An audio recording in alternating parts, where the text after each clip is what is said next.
Good morning. Today we will be starting a discussion on neural networks.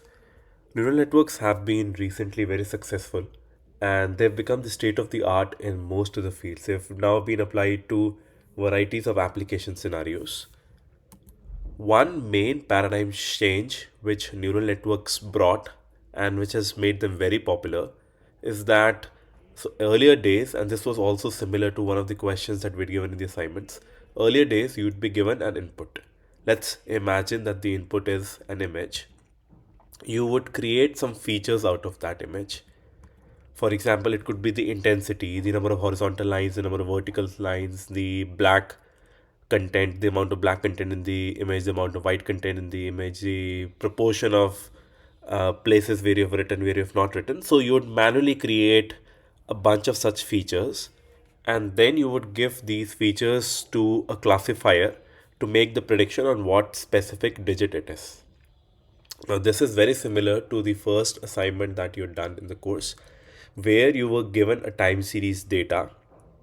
You created some features out of that. Let's say the mean, the acceleration along particular, the median of the acceleration, or the root mean square of the acceleration, so on and so forth. So you'd calculated a bunch of such features, and then you'd fed those features to a classifier to finally classify what specific activity it is, whether it is sitting, standing, walking, etc. So this is the conventional way machine learning was being done without using neural network like sophisticated techniques.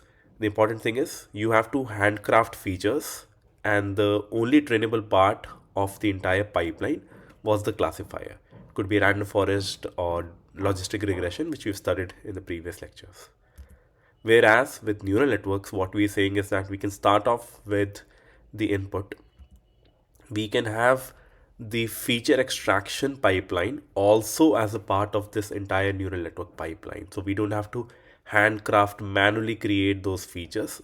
Of course, if we have access to some specific domain insights, we should definitely make use of them, but we don't necessarily need to do that. So we'll get various low level features, high level features, and finally the classifier as a part of this pipeline. The important thing here is that the entire pipeline is now being trainable. So even the feature extractors are being trained. So imagine that you have this neural network where the initial part of the network focuses on trying to learn the various edges or very basic features, whereas the latter part, the high level features could be, let's say, the contours, or let's say the smooth curves, like 2 has this curve here and the join here. And finally, the classifier can decide what kind of a digit this is. Before going further and understanding the first algorithm, let's now try and understand with the context of this excellent example from TensorFlow Playground. It's a very nice interactive tool. So let's imagine that we are given this data, this kind of a data, and we want to classify it among the two classes. At this point of time, I'm using logistic regression. You can see that because I'm having one neuron and I have the activation to be sigmoid. We'll see later on how a one layer neuron with sigmoid as the activation is logistic regression. If I train this network, you would get the results what you expect. So logistic regression only is able to learn linear classification boundaries of the form of summation wixi plus b equal to 0, and which is what you're getting. So the training loss has saturated, more or less saturated, and you're getting a line as expected. Now we looking at the data, we very clearly know that this data is not going to be linearly separable. So in the previous lectures, we had looked at the fact that we can increase the feature size, incorporate more sophisticated features, let's say like circular features. So we like, let's say, x1 squared, x2 squared like features. Or in one of the earlier lectures, we had looked at things like random Fourier features, etc. So let's see if we were to add some more features. Now for this problem, it's very clear to me that the feature x1 squared, x2 squared should be useful. This is the x1 axis, this is the x2 axis. So stop this. I will add these two features. Now I will still be using logistic regression only. And you can see that within a very few number of iterations, I'm able to get a very low training loss, which is now close to 0. So it means is it's as good as it can get. Now, the problem with this approach is that I'd seen the data and then I'd handcrafted the specific feature x1 squared, x2 squared. But let's say if I didn't have access to that, maybe I chose some other feature x1 and x2 multiplied. If I use that feature, it gives me somewhat better result than using the naive x1, x2 features because I've added some more additional information, but it's still fairly poor. Now, if I added x1 and x2 and the sine features, you'll see that I get sinusoidal like curves here in my decision surfaces, but still you'd not be able to get a very good classification accuracy, which is expected because these handcrafted features are not well tuned to the dataset. Now, let me go back and choose another dataset. Here also I just use x1 and x2. So if you notice carefully, this dataset looks like the XOR problem, which we'll see in a few minutes. But here also, if we see, because logistic regression learns only a linear classification boundary, it is going to miss out on these points. So therefore, the classification accuracy is poor and the training loss is high. Now, for this data set, if I had somehow chosen x1 squared, x2 squared, what do you expect? Will it be a good classifier or not?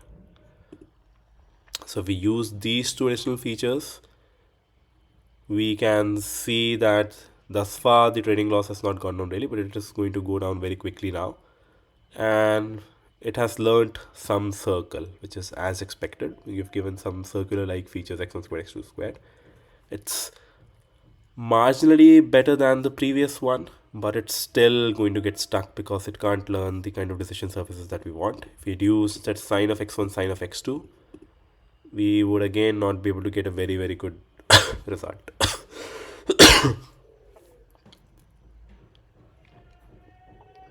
But in contrast, if I had used again the hand curated features x1 into x2, which is what is acting as a perfect classifier here. So we can now see that adding that new feature, and this is showing the weights of the different features. Like this is the summation wi, this is a wi component, the weights and the biases.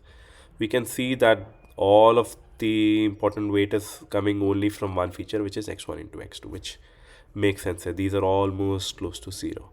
So we have seen that through two different kinds of problems, we have had to hand curate, handcraft two different features, which is not going to generalize to any new data. So this was one of the issues with conventional learning. You needed a lot of handcrafted features. But I will now go back to the original problem. I will, instead of using one hidden layer, I will use something known as multiple hidden layers. We'll see that in a minute what it means. I will change the activation to ReLU. But I will not add any feature now extra. I will just be using x1 and x2 as a feature, which is my default input features.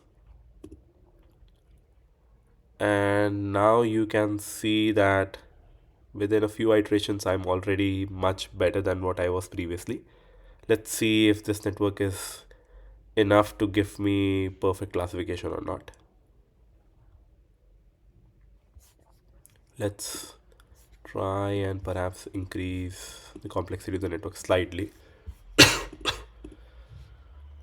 Okay, so this network with three hidden layers, with only the inputs being x1 and x2. I have not added any domain inspired or handcrafted inputs like x1 squared, x2 squared, etc. It's able to still give me 100% classification accuracy. Training loss is almost close to zero. So this is what neural networks are giving us.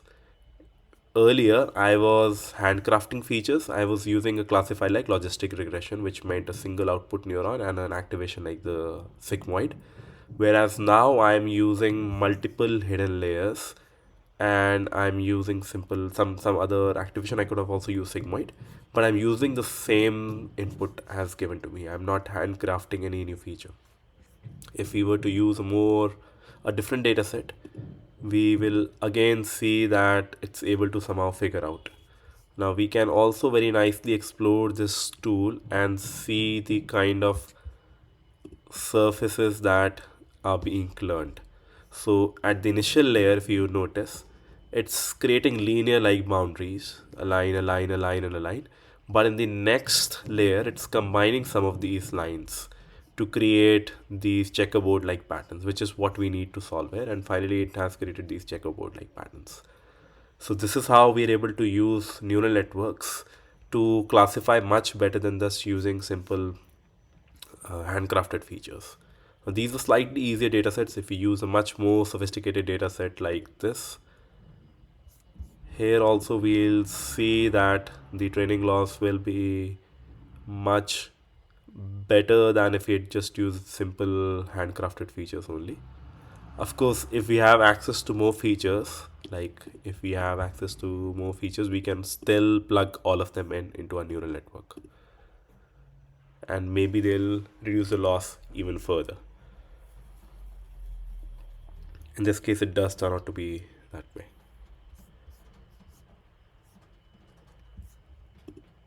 So we'll pause at this minute. We'll watch a small video on one of the initial models which inspired neural network, which is known as the perceptron model.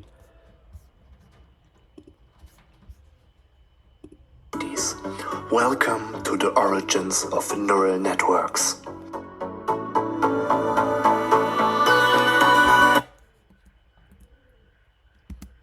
Rosenblatt invented the perceptrons, a type of neural network where binary neural units are connected via. So in this video, they're telling how the perceptron, which is one of the initial neural network algorithms or models, it's working with binary inputs and binary outputs, which is important to remember. Adjustable weights. He was inspired by the work of neuroscience in the 1940s, which led him to create a crude replication. So this is another thing to note, that neural networks, perception, all of these terms that when you hear, many of them are inspired by neuroscience, cognitive sciences, brain, etc. They've taken certain inspirations from them, then how the various parts of the brain, how do they activate when they receive the electrical signal. Whereas we also need to consider the fact that neural networks are not the replica for our brain, which is very different in some sense, and there is some similarity in way certain thresholding like features have been picked up. Of the neurons in the brain. He tried many different layouts and learning algorithms. Computers at the time would have been too slow to run the perceptron, so Rosenblatt built a special purpose machine with adjustable resistors. So this machine is now your first kind of a neural network, which is the perceptron Mark 1 perceptron machine. Here they're mentioning that they have different resistances.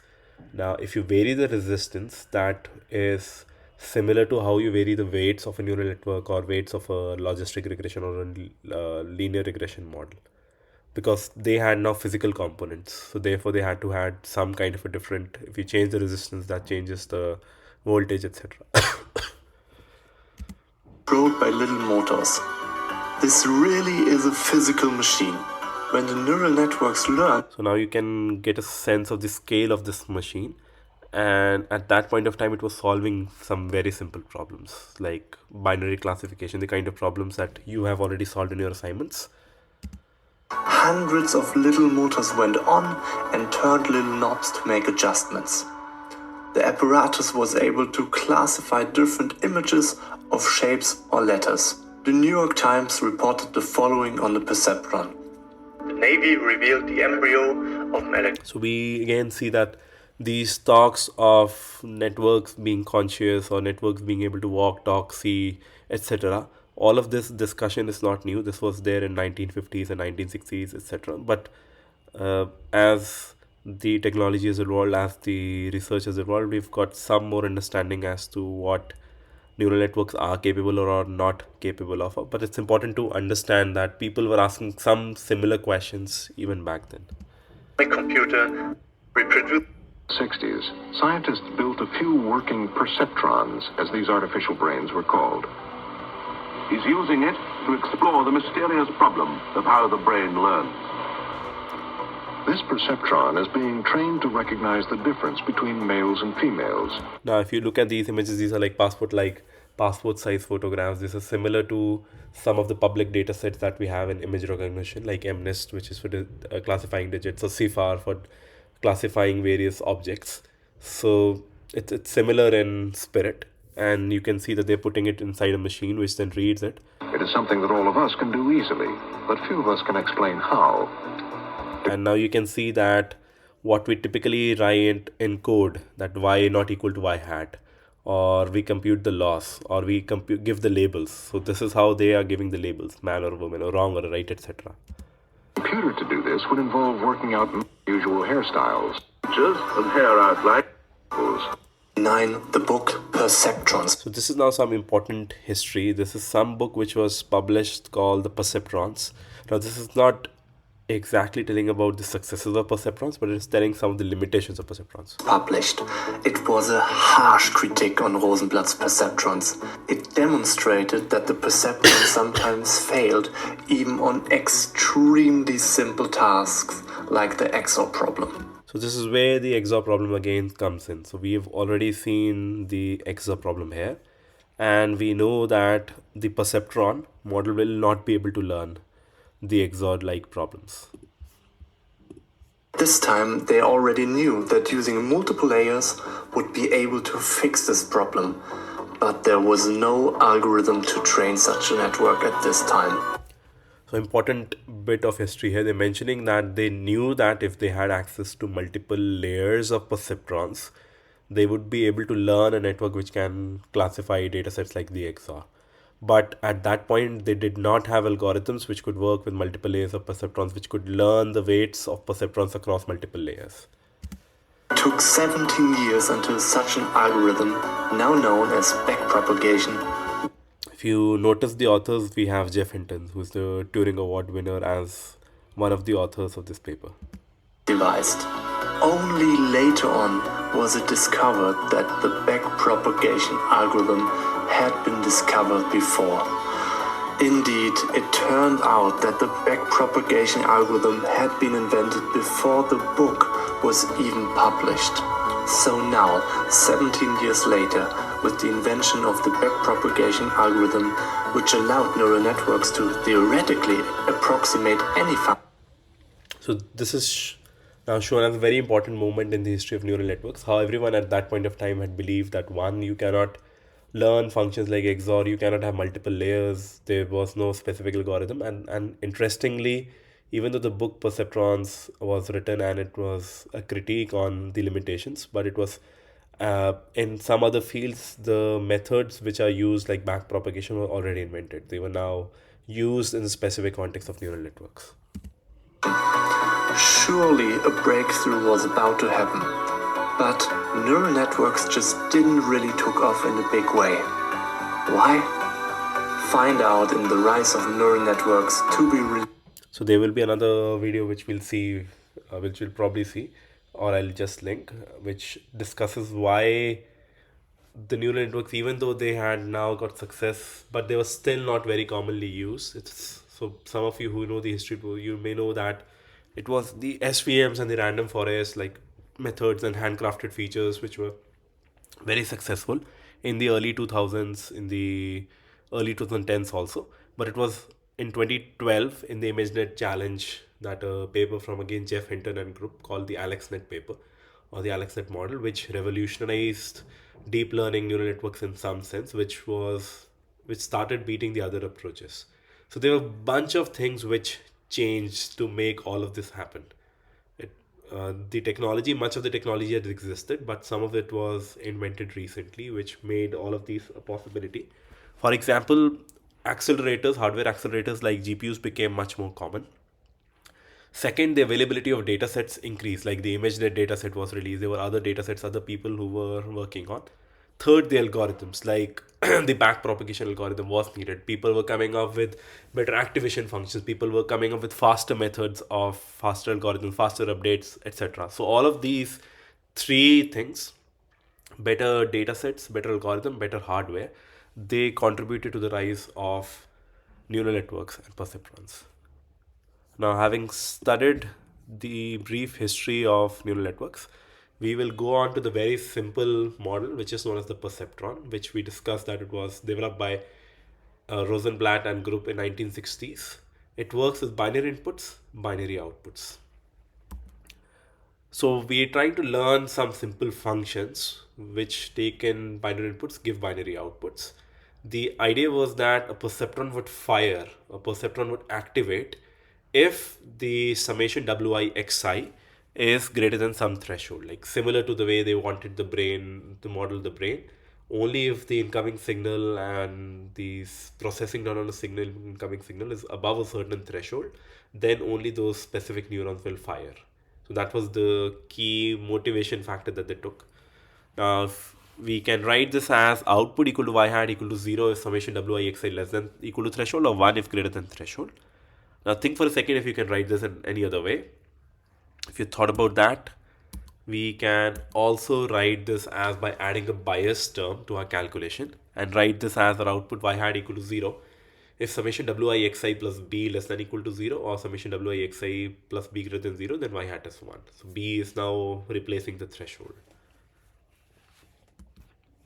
So therefore we can see that a neuron has two components. The first is the summation component and the second is the activation component, which in this case we're using a step function. Step function means that below a certain threshold it's 0, above a certain threshold it's 1. And in this case, when we are using wixi plus summation wixi plus b, in that case the threshold acts to be 0. So question for all of you now, that given a data set which is the binary AND data set, because we're dealing with binary inputs and outputs, can you learn some W's and B's which will correspond to this perfect classification on this data set? Assuming you thought through this, we can learn some values of W1, W2 and B as the following. W1 equal to 1, W2 equal to 1 and B equal to minus 1.5. Now you can verify this by going through the different examples. For the first example, if we do summation wixi plus b, we get 1 into 0 plus 1 into 0 minus 1.5, so which is minus 1.5, which is less than 0, so therefore the output is a 0. Similarly, if we now look at the second case, so it's 1 into 0 plus 1 into 1 plus minus 1.5, which is minus 0.5, which is again less than 0, so therefore the output is 0. For the final case, we get 1 into 1 plus 1 into 1 minus 1.5, which is overall is 0.5. Now it's greater than 0, so therefore the output that we get y hat is 1, which is matching y. On similar lines, I want you to think for a second and tell me the W's and B's that you can learn for binary OR. Now you can also see that you could have learned any other factors. This is not the only W's and B's that you could have learned. So if you have thought about the binary OR, you will get like one such answer which I'm showing is W1 equal to 1, W2 equal to 1 and B equal to minus 0.5. You can verify that this works for the binary OR case. Similarly, the next question for you is for some unary operators. Can you learn some W's and B's? In this case, just a single W scalar and B scalar for the unary NOT.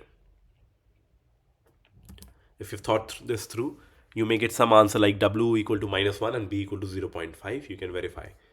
0 into minus 1 plus 0.5 gives you a 1. And 1 into minus 1 plus 0.5 gives you minus 0.5, which is less than 0. So therefore, y hat is 0. The next question for you is, can you learn some Wi's and B's for the NAND? Again, hoping that you thought this through, you could solve this in various ways. One, you could think of NAND as a composition of a NOT and an AND. As a composition of a NOT and an AND. Or you could have just learned some different weights which just work for these specific examples directly also. So in this case, I am showing the weights as -1, -1, and 1.5. You can verify that these work out. If you notice these weights, -1, -1, 1.5, and you notice these weights, 1, 1, and -1.5, you can understand that why this is for AND, these weights are for the AND, and why these weights are for NAND, and the relationship between the two outputs. So now we come on to how to learn these weights. So here I'd just shown some simple examples of something you could just very quickly mentally calculate in terms of what could be the W's and B's. But let's look at a specific algorithm for learning the weights of the perceptron. We given an n example d-dimensional input, x corresponding labels y, the learning rate as LR, and the number of iterations as IT. We'll augment our x to x prime, which is similar to what we've been doing earlier, which is to add a column of all ones. We initialize a W vector. We could either do a d-dimensional W vector and a B scalar, or just work with the W vector, which is d plus 1 dimensional. For the specific, for an iteration, for the n examples, so this becomes similar to the way stochastic gradient descent works. For each point in the data set, you do y hat equal to step of x dash into w. So this is similar to summation wi xi, and the step function on this is basically the thresholding operation. If summation wi xi is negative or equal to 0, then this becomes a 0, otherwise this becomes a 1. We calculate an error term, which is the difference between our y and y hat, and we compute the updated value of w as w plus learning rate into error in the nth sample and x prime into n. Right? One easier way to actually work it out would be, because we are updating only based on the nth example for which from the data set, we could also just calculate the y hat for the nth example. So we could just write y hat of n equal to step of x dash of n dot w, and then error of n equal to y of n minus y hat of n, and then w is w plus learning rate into error of the nth example into x prime x dash of the nth example.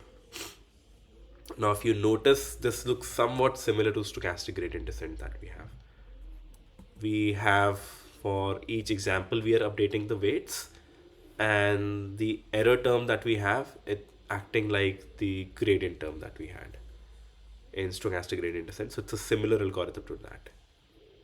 Let's give it a few more minutes to try and understand with the help of an example why this algorithm is correct, why it might work, without going into any formal proofs.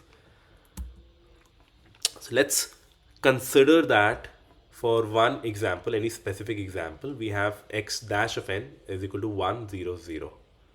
Now this 1 is coming in because we always augment the first column with 1s. So the first feature always becomes 1s.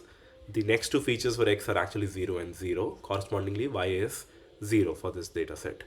And let's say that for some reason our w vector at this stage is 1, 1, 1.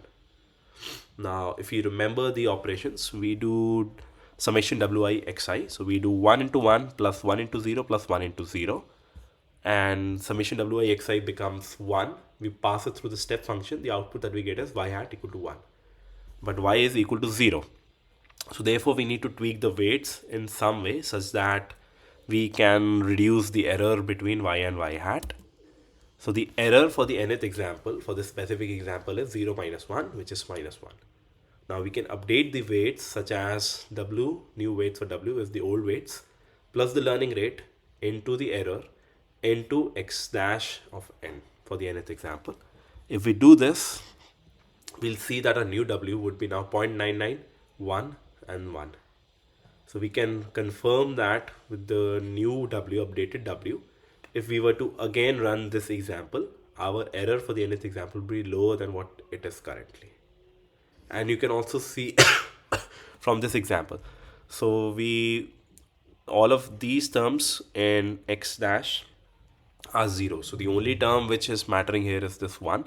So because this is 1, we would, and these are 0, so we'll want this first term in w to be a negative for this example, so that summation wi xi becomes less than equal to 0, and then when it is passed through the step function, it becomes a 0. So therefore, we can see that we are updating w in the correct direction. We can go through some code to understand this algorithm further. I have created 3 simple data sets. Firstly, I have my x and my x corresponding to 0, 0, 0, 1, 1, 0, 1, 1. So binary inputs, and my y corresponding to AND, OR, and XOR. So for AND I get, for 0 0 I get a 0, 0 1 I get a 0, 1 0 I get a 0, and 1 1 I get a 1. For OR, for 0 0 I get a 0, for 0 1 I get a 1, for 1 0 I get a 1, and for 1 1 I get a 1. And for XOR I get 0 1 1 0. Now I've defined this perceptron object and I've written this code in pure NumPy. I have the fit method similar to the way sklearn has, so this is what inspired me to write this method. I firstly augment x with a column of ones. Second, I create my w, which is just, in this case, just zeros. For each iteration, I go through each example in my dataset. I find out the summation of wixi, which is x trans x into w. I calculate my y hat as passing the summation through an activation. So my activation function is like the following. My activation just gives ones wherever my input is greater than 0, otherwise it gives a 0. I get my error to be y minus y hat, and this is my update rule, which is the previous value of w plus the learning rate into error for the jth example, and we are just doing some reshaping here. And for getting my prediction, I get my x with one augmented x matrix. I find out the activation and I pass it through I find out the summation and pass it through the activation function. Now if I run this code on the on the OR dataset, I get my parameters as 0, 0.01 and 0.01. Now in the slides for the OR we had obtained slightly different answers. 1, 1 and minus 0.5, which this is what I was saying, that you can have various different answers which will satisfy this specific dataset. Similarly, I had shown some other problems like the AND problem. And finally, I show for the XOR problem. But importantly for the XOR problem, my outputs, my ground truth is 0, 1, 1, 0. But my prediction is 1, 1, 0, 0. So I'm only getting 50% classification accuracy. The question to you is why? For AND or NAND like operations, I was able to get a perfect classification. But for my XOR problem, I'm not getting 100% classification on the training data. Why? Assuming you've thought this through, let's try and understand the different datasets by some simple plots. This is my AND dataset. I have colored red corresponding to my class 0 and green corresponding to class 1. Here for the AND dataset, I had learned the boundary to be x1 plus x2 equal to 1.5, or w1, w2 to be 1, 1 and b to be minus 1.5. So I can write it in this way. And we can notice that this is a correct classification boundary. Similarly for OR, we had 3 greens, 1 red, and our boundary was somewhat like x1 plus x2 equal to 0.5. You can of course see that I could have got any different line which perfectly classified these 4 examples. But the important thing to note here is that all of these datasets are linearly separable. You can draw a simple line, plane, etc., and you can classify these points perfectly. Whereas for XOR, we can see that the data is not linearly separable. So therefore, if we just learn a single line, let's say if we learn any line, this line, this line, this line, this line, etc., all of the lines will only give us 50% accuracy. So the question is, how do we now use a perceptron for XOR classification? Assuming you've thought this through, one method we already saw at the start of the lecture, which is we can modify our input feature space to include more richer features. Like if we include a feature on x1, x2, and then if you give some weights in exercise to you, you can classify this XOR dataset perfectly. Like if these were minus 0.5, the bias, if B was minus 0.5 and W1, W2, W3 or 1, 1, minus 2, you would be able to get a perfect classification. Or you could have also used a more sophisticated feature combination, which is 1 and x1 x2 prime and x1 prime x2. So x, the prime here means, or the bar here just means the complement. This is I had done specifically because that's the definition of the XOR. We can write it as x1 x2 bar plus x1 bar x2. Coming back to the paradigm change that we had discussed. So we had said that previously we were looking at handcrafted features where only the last part of the network of the entire pipeline was trainable. But in neural networks, we can now use complex pipelines to learn the features instead of handcrafting features. One important thing here is that we have to have an element of non-linearity. Now, to understand this better, let's go back to this playground. Let's say that our activations is linear. Let's look at this data set. Now we have a neural network. Previously, when I had my activation to be ReLU, you saw that I was able to very nicely learn my decision surface classify. Now, if I keep this to a linear, what do you think will happen? Okay, sorry. So I was using all these features. Let me remove these features, do ReLU. So with ReLU, I'm able to learn the perfect classification in this case. Now I move this to a linear. Now, can you notice that despite the fact that I have multiple layers, very sophisticated looking network, I'm still learning only a line. This is because if you stack up linear layers, you will eventually still get only a linear layer. Now, as I usually do, I typically ask some questions which I think are useful and may come in the exam. This is one of those questions. Why stacking up linear layers, as I'm doing in this case, is not giving you any sophisticated boundaries. The technical term for this is non-linearity. So we need non-linearity in order to learn sophisticated features, which we can then use further in the pipeline.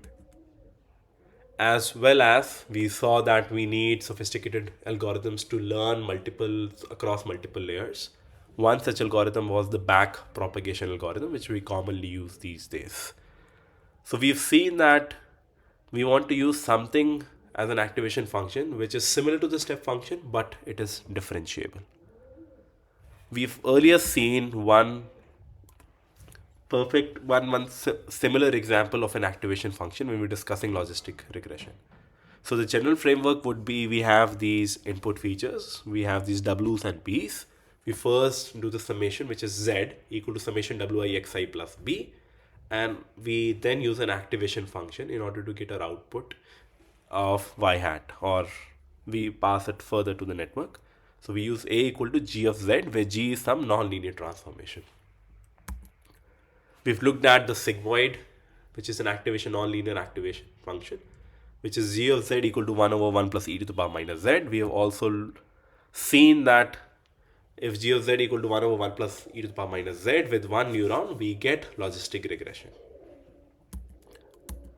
Whereas there are some other activations functions like the tanh, which is given by this particular formula. The output range of tanh is between -1 and 1, whereas for sigmoid it was between 0 and 1. Therefore, they're used in different contexts sometimes. And ReLU is a very popular activation function, stands for rectified linear unit. So rectification you might have heard like in electronics like courses, full wave rectifier, half wave rectifier, etc. So this is just going to ensure that your output is non-negative. So G of Z equal to Z if Z greater than equal to 0, or 0 otherwise, or we could also write this as G of Z equal to max of 0 comma Z. There is another variant of this known as leaky ReLU, which is given by G of Z equal to max of alpha Z comma Z, and alpha is a small number. So sigmoid, we'd already seen that we can use it to somehow bring in the connotation of probability. At some point we may discuss that how the notion of probability that we get in logistic regression is not actually a probability. We're just forcing it to look like it, or it's a miscalibrated notion of probability. For tanh, it's very useful when we want the output to be in -1 to 1, which is a useful property in building large networks. ReLU was one of the game changers. It works very well out of the box, and Leaky ReLU is similar to ReLU. So therefore, when we're talking about activation functions, we are looking at these two important attributes. They have to be non-linear. Secondly, we generally want a small change in the input to give us some small change in the output. We don't want very abrupt changes. Both of them are useful, nice working properties for activation functions. We will stop at this point, and in the next lecture, we'll try and understand some convention for helping us define for multiple layer perceptrons and work through some simple examples to understand them. Thank you.